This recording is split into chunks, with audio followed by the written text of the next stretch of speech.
Bonjour mes bien-aimés frères et sœurs en Christ. Pour ceux qui ont déjà vu mes premières vidéos, je suis le frère Honoré. Il y a quelques temps de cela, j'ai posté 2 vidéos sur le fruit de l'esprit, 1 et 2. Le message d'aujourd'hui, c'est la suite de ces 2 précédents messages. Donc, c'est toujours sur l'esprit. Mais il sera différent parce qu'il faudrait qu'on sache, on ne peut pas produire quelque chose qu'on n'a pas cultivé, qu'on n'a pas. Donc pour produire les fruits de l'esprit, il faut être animé par l'esprit de Dieu. Je pense que dans Galates, quand Paul parle des fruits de l'esprit, c'est les fruits de l'esprit de Dieu. Alors quand on sait que l'on peut être animé par plusieurs esprits, 2 en particulier en même temps, et un seul pas en même temps que les autres, c'est-à-dire que quand tu es animé par l'Esprit de Dieu, tu es animé par l'Esprit de Dieu. Quand tu es animé par l'Esprit de l'homme, tu peux être animé par l'Esprit de l'ennemi qui s'accroche à l'Esprit de l'homme pour t'amener à faire ce qu'il veut. Alors, pour démarrer cette exhortation, on va aller directement dans la parole de Dieu pour comprendre, pour un peu comprendre et pour donner un peu, comment dirais-je, une base à ce message. Nous allons aller dans Luc 9. Luc 9, on va commencer par le verset, un instant, mes bien-aimés, on va commencer par le verset 1. Luc 9, verset 1 à 6. Alors, je lis la parole. Jésus, ayant assemblé les 12, leur donna force et pouvoir sur tous les démons, avec la puissance de guérir les malades. Vous voyez bien que, là précisément, Jésus leur a donné le pouvoir et la puissance de chasser les démons et de guérir les malades. Donc les apôtres ont reçu une onction de Dieu pour accomplir cela. Je continue. Verset 2. Il les envoya prêcher le royaume de Dieu et guérir les malades. Ne prenez rien pour le voyage, leur dit-il, ni bâton, ni sac, ni pain, ni argent, et n'ayez pas de tunique. Dans quelque maison que vous entriez, restez-y, et c'est de là que vous partirez. Et si les gens ne vous reçoivent pas, sortez de cette ville et secouez la poussière de vos pieds en témoignage contre eux. Ils partirent, ils allèrent de village en village, annonçant la bonne nouvelle et opérant partout des guérisons. Bon, ce premier texte qu'on vient de lire de Luc 9, versets 1 à 6, on voit bien que Jésus a envoyé les 12 apôtres en mission. Et avec une onction, la puissance et le pouvoir de chasser les démons et de guérir les malades. Ils avaient reçu une onction pour accomplir cela. Maintenant, ce qu'on va savoir, ce qu'on va essayer de comprendre. Tu reçois l'onction de Dieu pour accomplir une mission. Attention, tu peux ne pas être animé par l'Esprit de Dieu. Il y a une différence entre l'onction qu'on reçoit et l'Esprit qui nous anime. Tu peux utiliser l'onction de Dieu avec un autre esprit que celui de Dieu. Nous restons dans Luc. Cette fois-ci, Luc 51 à 55.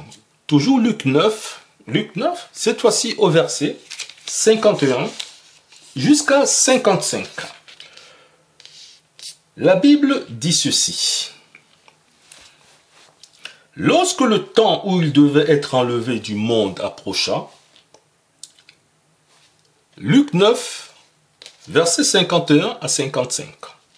Lorsque le temps où il devait être enlevé du monde approcha, Jésus prit la résolution de se rendre à Jérusalem. Il envoya devant lui des messagers qui se mirent en route et entrèrent dans un bourg des Samaritains pour lui préparer un logement.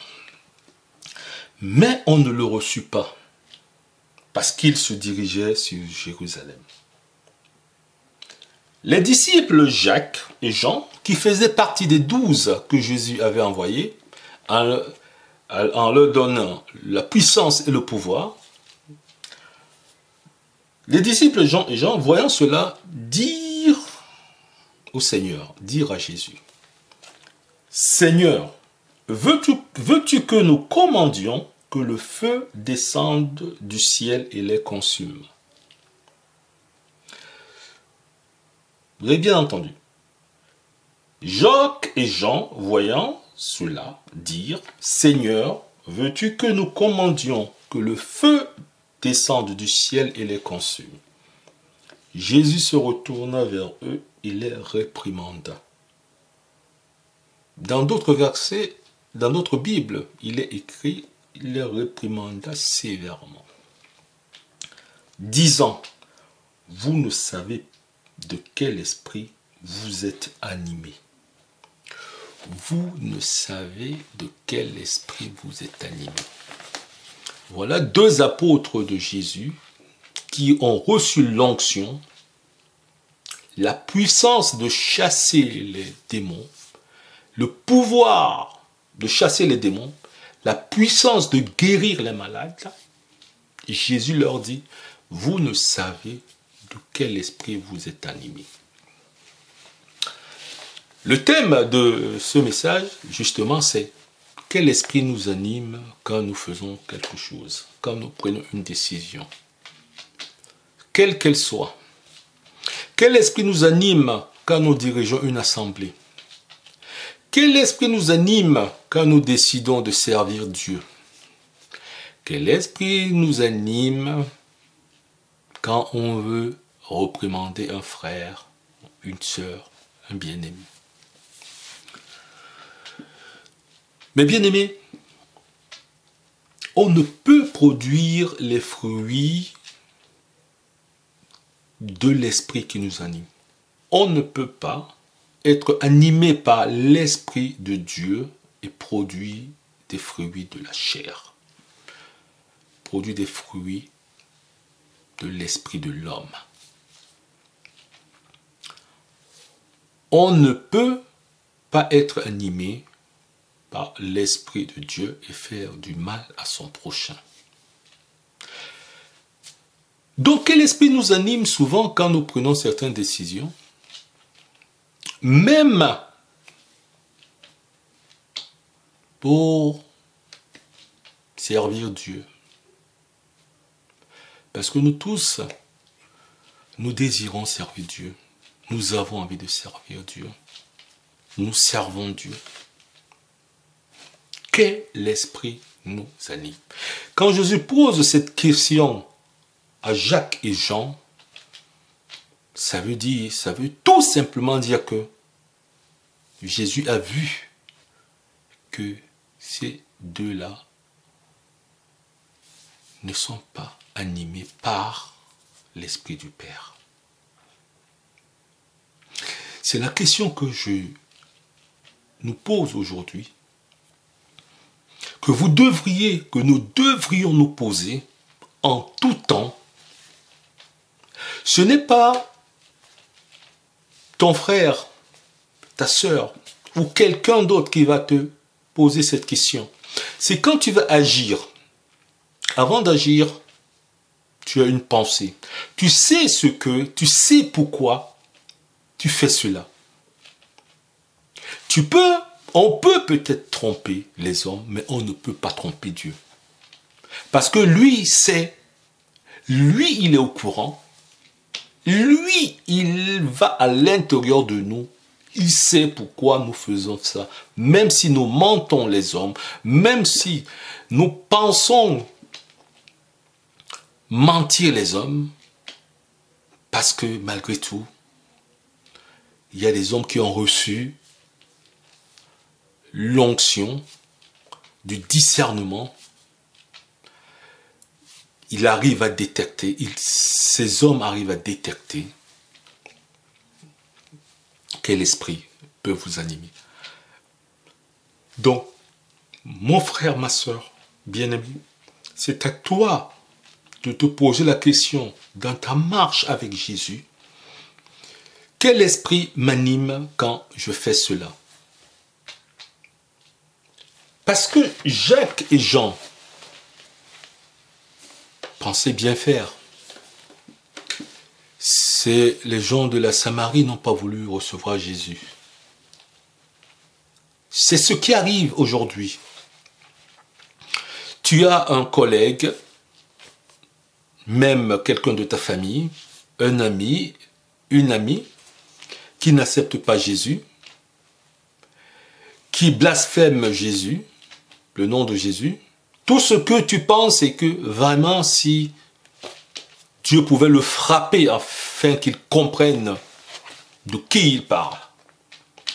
Quel esprit t'anime?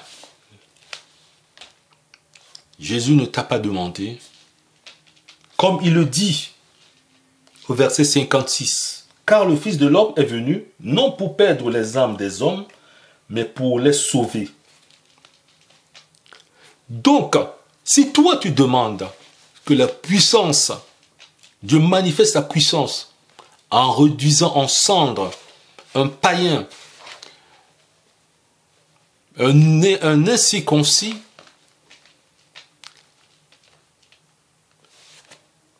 c'est que tu n'as pas compris.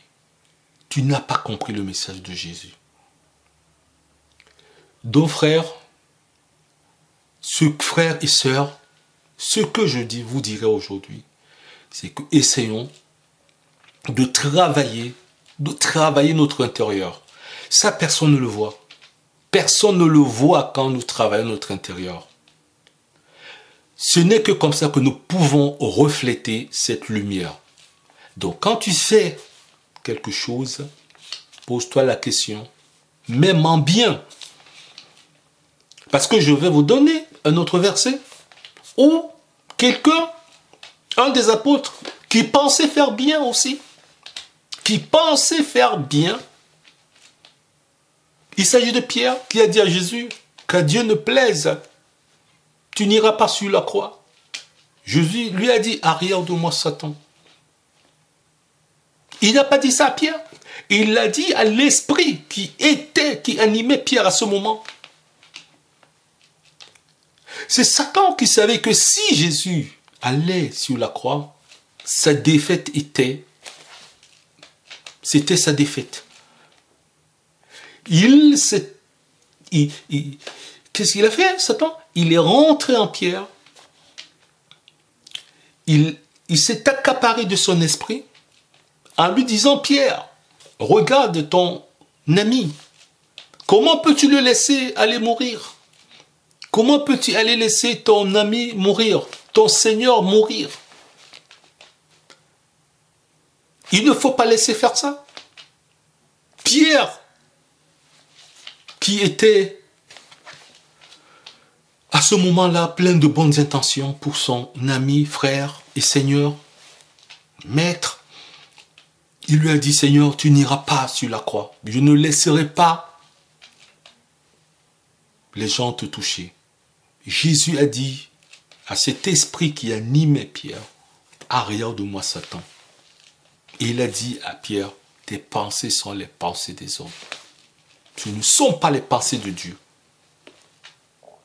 L'esprit qui t'anime, c'est l'esprit de l'ennemi qui manipule ton esprit de l'homme, et qui te fait croire que tu fais bien alors que tu es en train de faire mal. Tu es à côté de la plaque, à côté du but, à côté